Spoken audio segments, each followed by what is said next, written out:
Joining me, I know a lot of you are fans of this next section of the program where we have our faith panel. Joining me today, let me tell you who's joining us and let me tell you the subjects. We have Nathalie Orifice, who's a mission catechist, and Rabbi Jeremy Lawrence, Jewish educator and faith consultant, joining us today. Now, let me tell you the subjects because you might want to message in and tell me what you think. There's a headline saying the RNLI have turned down a donation from an Irish fox hunt.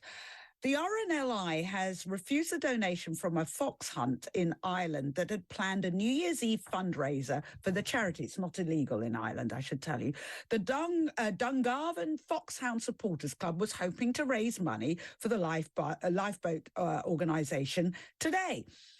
It wrote on its Facebook page that members of the RNLI will hold a bucket collection boosted by a cap donation from the club at its annual Christmas charity event and meet on New Year's Eve.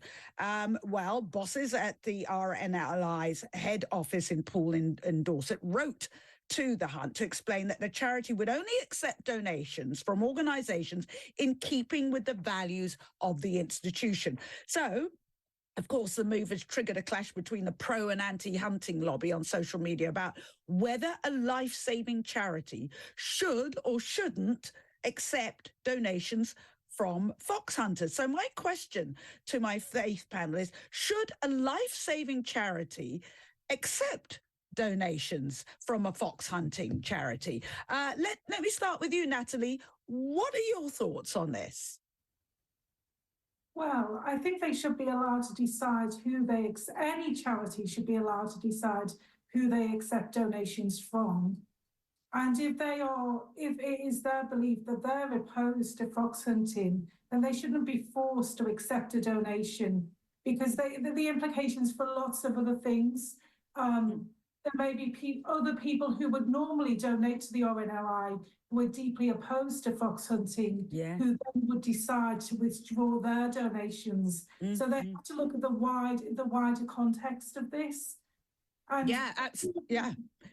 I was going to say as well, from a faith point of view as well, I mean, if you really need funds, and the RNLI surely does, if you really need funds to save the lives of others, can you still be fussy about where that money comes from? Yes, I think you can. You have to look at the morality of the whole situation from the beginning, because then do you accept money that has been begotten from some criminal gain just because it's money that will come to the charity?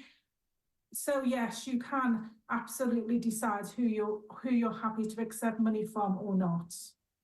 And Rabbi, what are your thoughts on this? So first of all, what a wonderful charity the RNLI is, and what great work it does, and so dependent it is on charitable funds. And when I was growing up, most major sports fixtures were sponsored by tobacco. A lot of sports today by gambling. And we've been talking about arts organizations that have been sponsored by money that's come from promotion of drugs. And there does seem to be a move away from donations that have come conspicuously from organizations that are promoting an agenda with which we disagree. And I agree that, every organization has the right to be able to say, we do not want to accept that donation if it is going to promote your ends, or in a way that it is going to promote your ends. So every charity I've ever belonged to, every organization I've ever attended has had an annual charitable collection for some other worthy cause, or even regular charitable connections for other worthy causes, because we believe and we want to encourage philanthropy. So on the one hand, I wouldn't say that a donation, just because of where it comes from, necessarily needs to be invalidated. On the other hand, if it's being used to launder the organization, to promote the ends of a dodgy organization, to further its PR, disproportionately, I think that really is a problem. And a charity like the RNLI is empowered to say, we're very happy for every Hunts member to give anonymously, and how wonderful it is to be philanthropic. But for you to actually get capital out of, putting it on your Facebook site that we are, the Hunters are doing this. Now, that is virtue signaling, which I think the RNLI is able to pull back from and say, up to this point, but not further. Yes, that's a very, very good point. And let me ask both of you, if you're running community groups, which you may be doing, and you're in desperate needs of funds, maybe you are, Nathalie, would you accept money from a fox hunt?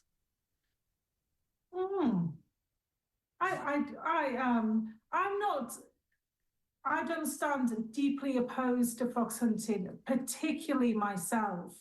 But as Rabbi Lawrence was just saying, if the money was to be received in order to promote, sometimes donations are received to advertise or as a sponsorship, then I don't think I could do that.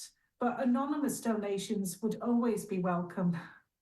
Yeah, because and you're right in that point. A lot of and Rabbi, you put it very well. It's almost like an ad to sort of make something that might be questionable look holier, if you like. Would you, Rabbi, if you're running a community group desperately in need of funds, and a hunt offered you money, would you accept it?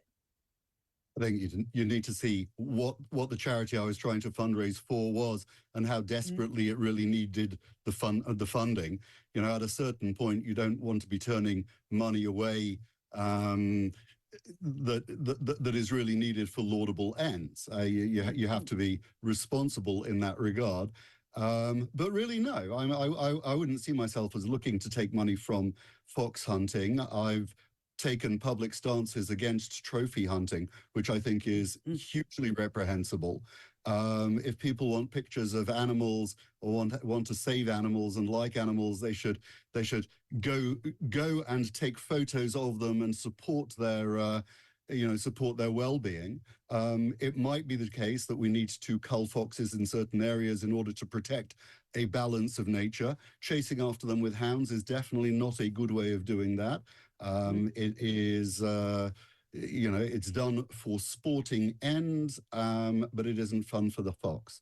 No. And I was going to ask you, Rabbi, inflicting pain.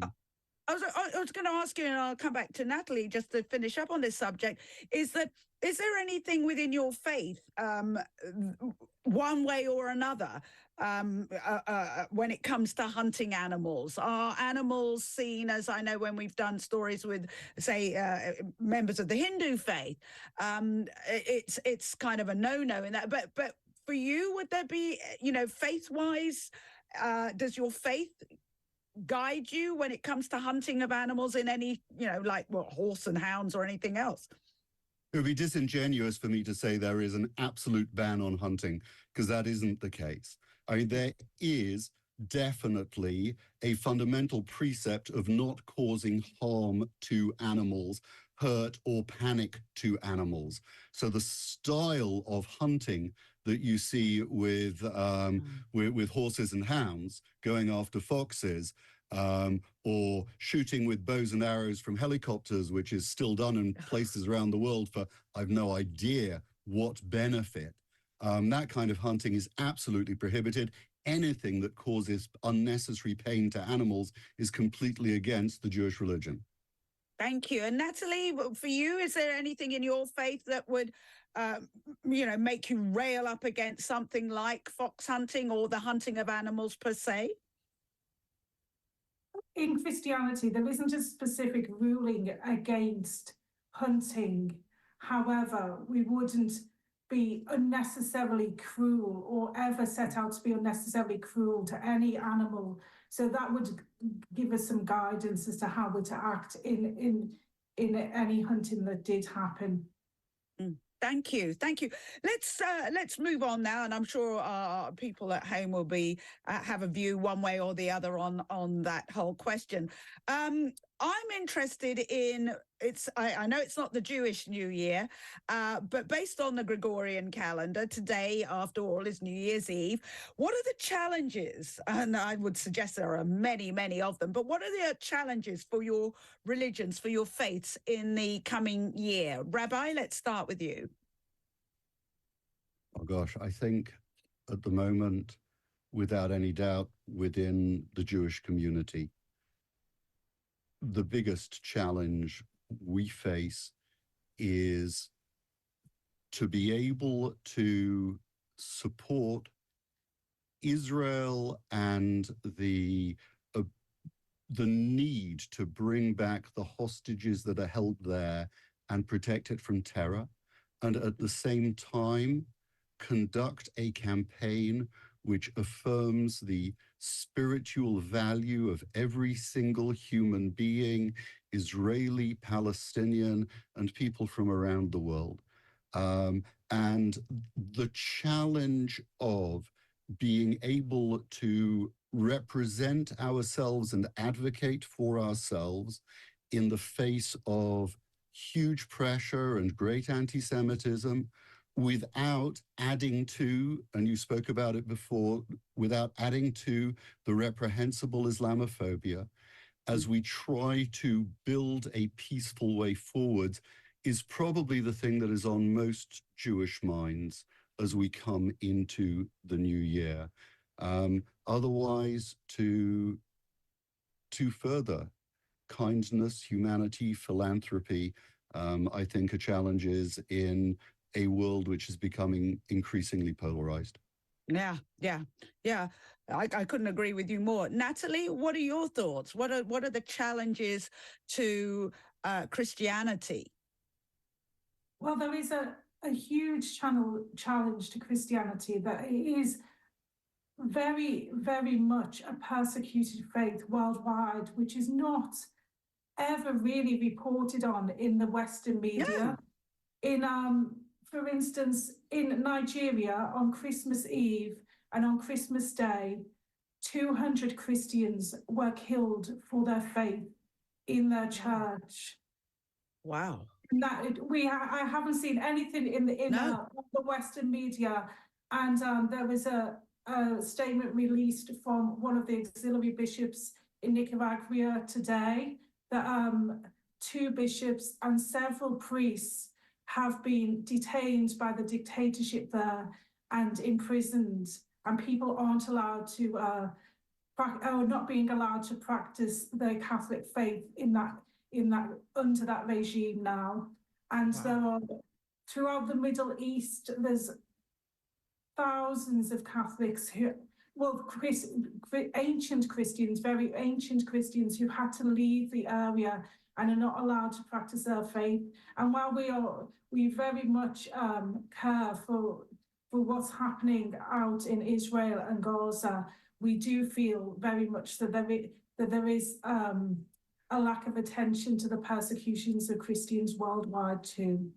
Gosh, and we've done stories as well. We've talked to bishops in, of the Christian churches, because people tend to see things in black and white in Israel and in Gaza.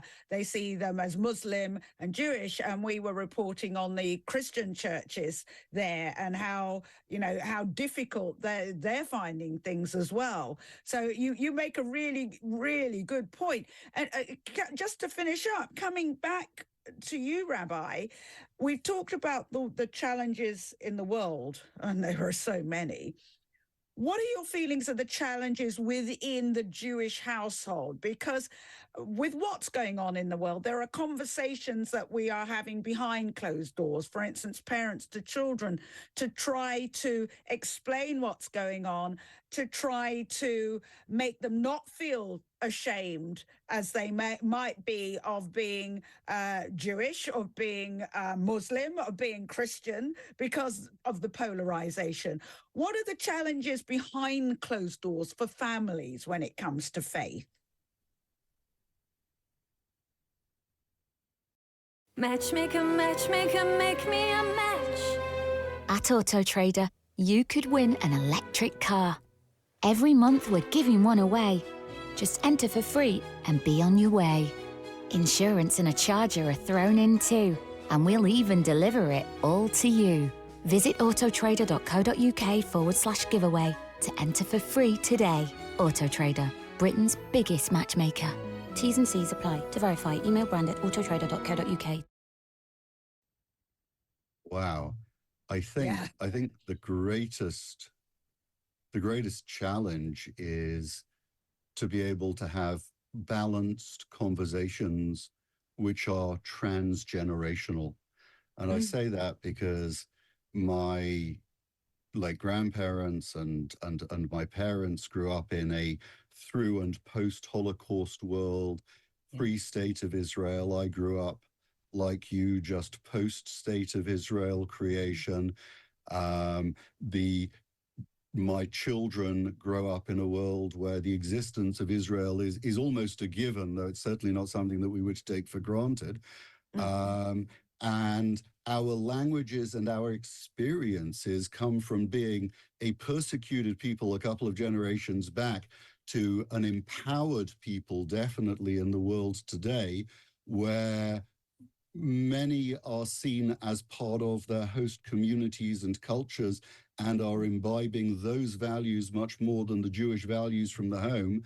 And so being able to contextualize the conversation, Trisha, I think is actually what's really difficult. And it's not saying that old values were wrong and new values are right, or vice versa.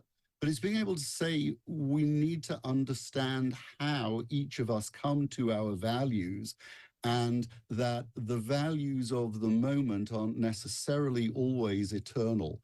And on the one hand, I bring religious values from the sages who have inspired me and through history, that I want to say these are eternal values, and good ethical monotheism and not harming animals is one of those, or amongst those eternal values.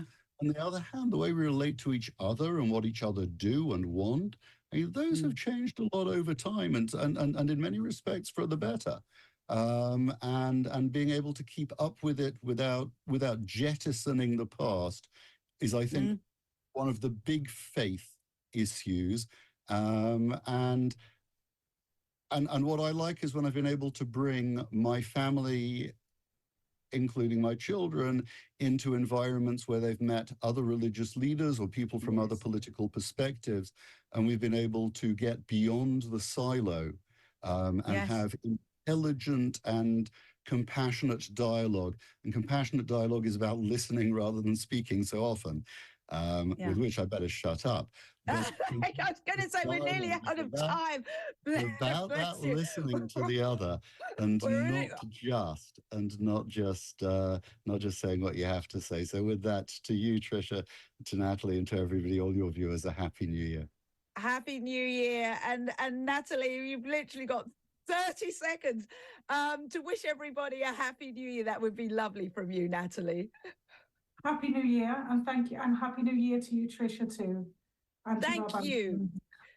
Thank you. I look forward to many, many more faith panels in the future, because they bring people together. Lots of coming up. New Year laws on Bully XL dogs. And if you're feeling anxious, how to give you exercises to help you with that. Coming up.